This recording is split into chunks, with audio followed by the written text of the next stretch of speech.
Hello बच्चों, कैसे हैं आप लोग। तो कैसा हुआ आपका आज फिजिक्स का पेपर। पेपर हार्ड था, इजी था, टफ था, कैसा लगा। अगर मैं अपने हिसाब से बात करूं तो पेपर थोड़ा सा लेंदी था, क्योंकि न्यूमेरिकल्स जो हैं कैलकुलेशन वाले पार्ट में कुछ क्वेश्चन उन्होंने ज्यादा डाल दिए। इस वजह से पेपर थोड़ा लेंदी था। क्वेश्चन का जो लेवल था वो तो इजी था, एक्चुअली बट जो न्यूमेरिकल्स थे उसकी वजह से पेपर लेंदी हो गया बेटा। ठीक है, तो मैं आपको फटाफट बेटा आंसर की बता देता हूं कि आपकी जो आंसर की है सीबीएसई की क्लास 12 फिजिक्स के ऊपर की, आप अपने वेरीफाई कर लेना आपने क्या क्या टिक किए। तो मैं सबसे क्वेश्चन नंबर 1 की बात कर रहा हूं। क्वेश्चन नंबर फर्स्ट जो है आपका, और जो सेट है वो ये है बेटा 055/2/4।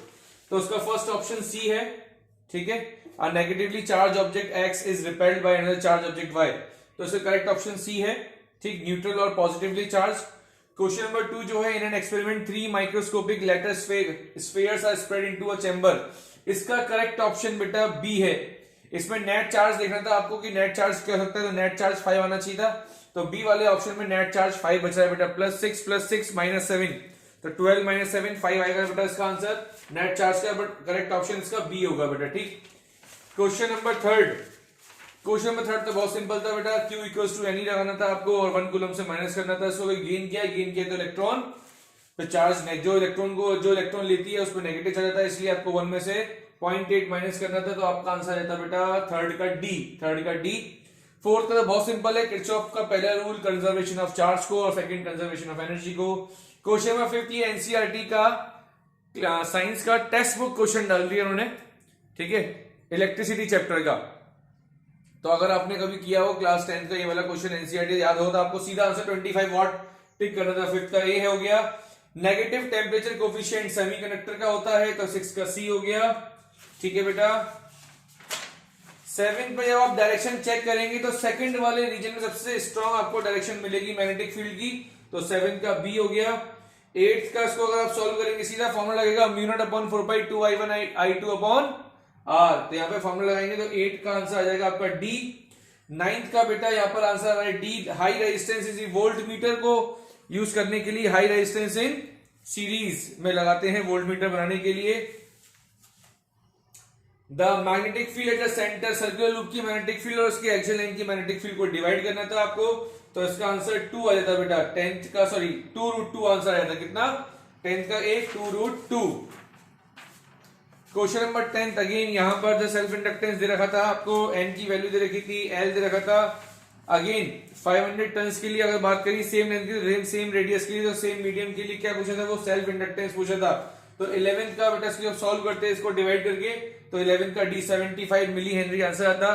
क्वेश्चन नंबर 12 अगर इसको आप सॉल्व करते हैं, बहुत सिंपल क्वेश्चन था ये भी, सीधी इक्वेशन लगती है I = I0 sin ω t वाली। तो इसको जब आप सॉल्व करते हैं तो यहाँ पे 12 का आंसर आता बेटा ए 15/√2। क्वेश्चन नंबर 13 की अगर हम बात करें तो 13 का आंसर आता बेटा आपका एल और आर के बीच में जो हमारा फेज डिफरेंस होता है वो π/2 का होता है बेटा। ठीक है, क्वेश्चन नंबर 15 जो है इलेक्ट्रिक पोटेंशियल दे रखा है आपको और इलेक्ट्रिक फील्ड पूछ के रहा है। इलेक्ट्रिक पोटेंशियल पूछ रहा है at any point V = 3c², where x is in meter and V is in volt, electric field at that point E = क्या होता है -dV/dr। इस फॉर्मूले से इस क्वेश्चन को बहुत इजीली सॉल्व कर लेते हैं। ऑप्शन ए आएगा 14 का ए। 15 का डी पैटर्न बिल्कुल सही है बेटा। जो डी वाला इलेक्ट्रिक फील्ड है इसका पैटर्न है बिल्कुल ठीक है। Question number 16 a variable capacitor, decrease in energy निकालनी थी, बहुत सिंपल क्वेश्चन था, ये भी फॉर्मूला लगाते हैं आप डायरेक्ट सॉल्व होता है। 16 का है ए, 16 का आंसर है ए। 17 का अगर हम बात करें तो अगेन नंबर ऑफ इलेक्ट्रॉन पूछा था, 1 सेकंड में कितने नंबर ऑफ इलेक्ट्रॉन जाएंगे। तो यहां पर 17 का ऑप्शन जो आ रहा है वो ए आ रहा है बेटा। 1.25 × 10⁻⁻⁻19। तो correct option is a 18। Impedance तो आपको मालूम है Z = √R² + XL - XC का होल स्क्वायर। क्वेश्चन नंबर 19 सीधा दे रखा है बेटा, करंट आपको लीड कर रहा है। जब करंट लीड कर रहा है तो कैपेसिटर की पावर 0 होती है, तो इसका ऑप्शन डी कर देते। 19 का डी। 20 परपेंडिकुलर से मैक्सिमम फोर्स लगती है। 21 की अगर हम बात करें तो 21 के लिए अगेन नेट वोल्टेज का हम लगाते, तो इसका आंसर आ गया बेटा सी। कितना? 25 वोल्ट √VR² + VL - VC का होल स्क्वायर। इस फॉर्मूले को लगाते सीधा आंसर रहता। 22 नेगेटिव से पॉजिटिव चलती है बेटा अंदर की तरफ और बाहर चलती है पॉजिटिव से नेगेटिव, तो 22 का आंसर आ जाएगा आपका सी। 23 का आंसर आएगा बेटा सी, 23 का आंसर आएगा सी 2E। 24 60 डिग्री। 25 बेटा इसको अगर हम बात करें तो यहाँ पे भी अगर फॉर्मूला बेस्ड क्वेश्चन है ये भी, E equals to minus M D I by D T लगाएंगे यहाँ पर, तो 25 आ जाएगा बी। 25 का सॉरी ए 25 का इसको सॉल्व करेंगे तो ए आ जाएगा 50 वोल्ट। 26 की अगर हम बात करें तो E 5 इक्वल्स टू क्या होता है, E डॉट डेल एस। जब आप E की वैल्यू पुट करेंगे, del S surface sorry area निकालेंगे, मल्टीप्लाई करेंगे, डॉट प्रोडक्ट लेंगे तो लास्ट में बचेगा A की पावर 4 इंटू सी, तो 26 का ए आंसर आएगा, 26 का ए आंसर आएगा बेटा। ठीक, 27 को आपको नेट फोर्स निकालनी थी, नेट फोर्स आएगी अंडर रूट 2 के Q Q not upon A square. 27 का सी है, 27 का सी। 28 का है बेटा डी, 28 का डी। 29 को जब आप सॉल्व करेंगे तो ए आएगा ऑप्शन। 30 की अगर हम बात करें तो यहाँ पे आपको कुछ नहीं करना था, F equals to B I L, F की वैल्यू एम जी पुट करनी थी और वहां से आई की वैल्यू निकाली थी। 30 का C. Okay 31 the rate of heating ही एक क्वांटिटी जो होती है जो इंक्रीज नहीं होगी बेटा, बाकी सब कुछ इंक्रीज होगा, तो 31 का सी। 32 का A L C R, Q factor, Q factor में तीनों चीज आती है, एल सी आर, तो एल सी और आर इसका आंसर होता। 33 तो बहुत सिंपल था, रेजिस्टेंस पूछा था तो M L upon A N E square tau. 33 का बी हो गया। 34 का आंसर डी आएगा, 9/8, इसका रेशियो लेंगे तो 9/8 आएगा। 35 का जो है 35 का सी होगा बेटा, इसको जब हम सॉल्व करेंगे फॉर्मूला लगाएंगे इंड्यूस ईएमएफ का। तो 36 की अगर हम बात करें तो 15 ओम का रजिस्टर है, इसको हम कैपेसिटेंस की वैल्यू फाइंड करनी थी, तो 36 का आंसर आएगा बी 127 माइक्रोफेरेड। 37 में जो फोर्स कैलकुलेट होगी वो F/5। 37 का बी।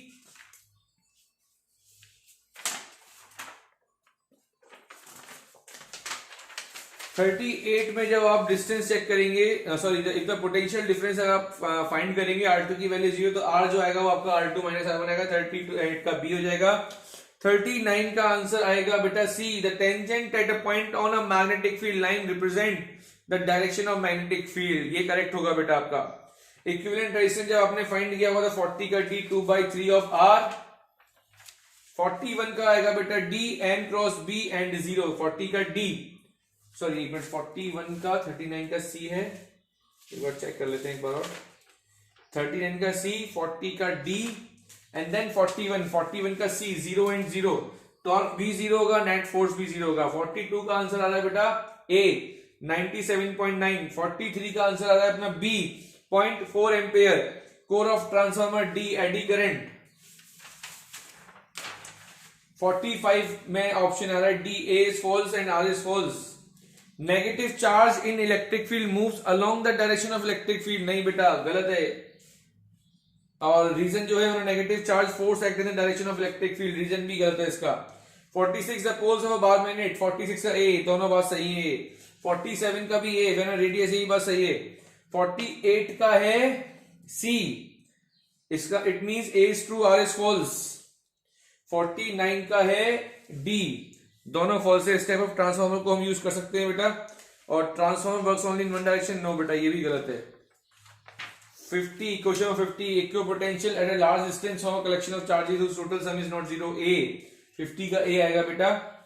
एंड 51 का ऑप्शन आएगा ए, इसको सॉल्व करेंगे तो ये वैल्यू आएगी 1/4 pi epsilon 2q upon l 1 minus 1/√5, तो इसका आंसर आएगा ये। केस स्टडी में एक सर्किट डायग्राम दे रखा था बेटा आपको, R1 R2 R3 की वैल्यू देखी थी, स्मॉल r की वैल्यू 0 है, E आपको 5 वोल्ट दे रखा है। क्वेश्चन पूछिंग the points which the potential are same, तो 52 का ऑप्शन हो गया बी, F H और G पे पोटेंशियल सेम होगा। The current through branch BG पे करंट जो आ रहा था बेटा C, it means 1/2 ampere. The power dissipated in R1 is, R1 में जो हमारी पावर डिसिपेट होगी इसका ऑप्शन आएगा 2.5 volt. And last the potential difference across R3 is C 2.5 volt. तो ये बेटा एक बार आंसर की जो है मैंने बनाई है, एक बार चेक कर लेना आप लोग, ठीक है। आपके ऑप्शन मैच कर रहे नहीं कर रहे हैं, और एक बार जो भी आपके मार्क्स आए हैं या कितने आपके सही क्वेश्चन हुए, नंबर ऑफ करेक्ट जो ऑप्शन है जो आपने मैच करे इस आंसर की से, प्लीज मेरे को जरूर कमेंट सेक्शन में बताइएगा। आई होप कि आपका पेपर अच्छा हुआ होगा।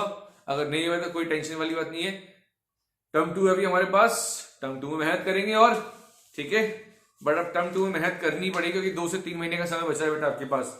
अगर टर्म 1 भी आपने ऐसा निकाल दिया जो अभी जैसे निकाला, और टर्म 2 भी आप अगर ऐसा निकाल देंगे तो बेटा फिर आपकी परसेंटेज काफी कम हो जाएगी। अभी भी आपके पास 50 मार्क्स अभी भी आपके पास हाथ में है। जिसको भी लग रहा है कि मेरा पेपर अच्छा नहीं हुआ है तो अब वो टर्म 2 में मेहनत करना स्टार्ट कर देना बेटा, ठीक है।